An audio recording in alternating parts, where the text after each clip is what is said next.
And let me set you rednecks straight on one thing. The truth of the matter is, the reason he's not going to be wrestling as partners anymore is because this man right here doesn't want him as a partner. Is that right, Pork Chop? Right. You know what I think? I'm like this. I don't mind George riding in the wagon, but he's dragging his feet, and he's not holding up his partner. That's exactly right. It's exactly right. This man, every match that they've defended their Southern Tag Team belts, this man has had to defeat both of his opponents. George Wagner, as he likes to call himself, Gorgeous George, was more of a liability to the team than an asset. Here's the athlete, here's the man that was winning all the matches, and Gorgeous George was just along for a free ride. That's right. And we're sick of that, right, Pork Chop? Right. We don't need anybody that's going to drag their feet on the wagon, so he is no longer going to be partners with Gorgeous George. Because I tell him, if he going to drag his feet, we'll get off the wagon. That's exactly right, brother. That's And another thing that he's been complaining about, it's a little bit embarrassing when a man of his stature, and everybody in the community recognizes him when he drives down the street, and he's sitting across from him on the seat is a clown with a pink dress on. And he's sick and tired of that because it's a little bit embarrassing with Gorgeous George wearing those dresses around town. And another reason we don't want him for a partner is I did a little research. Mm-hmm.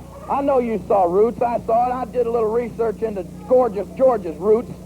He come out here telling everybody about his old man, Gorgeous George Sr., supposed to be the greatest wrestler that ever lived. You've all heard of him. Well, let me tell you the truth about him.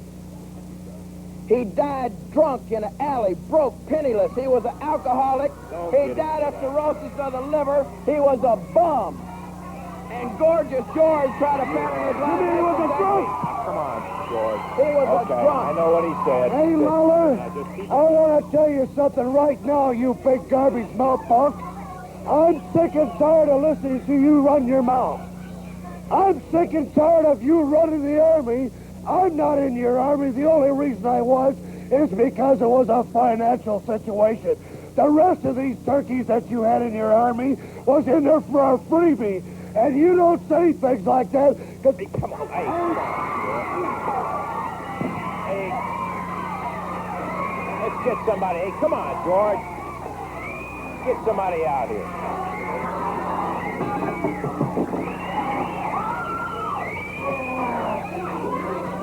Hey, can we get some help out there?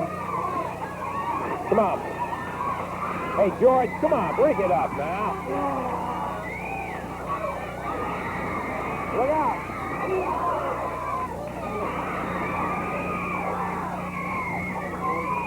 Pull him out, will you?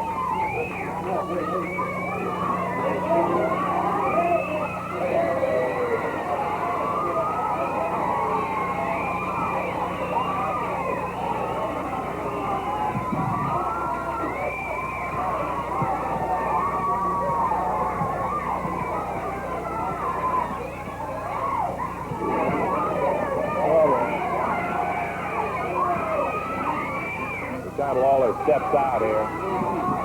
Yeah, well, if you hadn't got out here running your mouth, there wouldn't anything happen like that.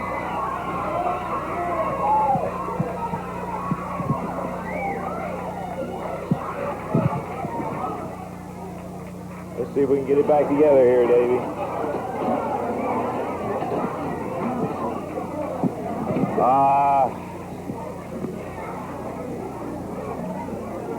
Well, we have, we're supposed to have had Pork Chop Cash and George Wagner going against Johnson and Kimball. Obviously, that's nothing. Say, Jerry Lawler, and I do hope you're listening, king nothing. King of what? What is he the king of?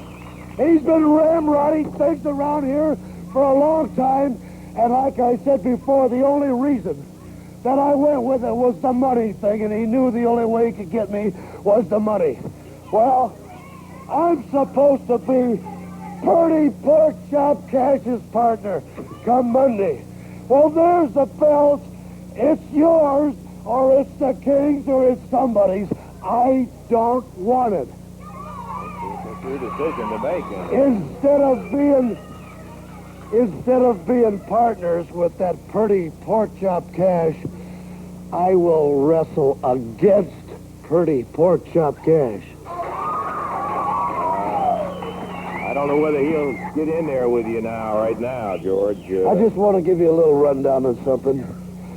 I know that all you people, I've said a lot of things and done a lot of things in my day, especially right here in this greater city of Memphis, which you people don't like. I'm not sorry for what I did because I do what I do because that's what I want to do. But I want to say one thing. My daddy now has been passed away for 15 years. When I was a youngster this big, I remember the times when I'd come home. Now on the right with and tell my George dad, "I've got a baseball going at it, and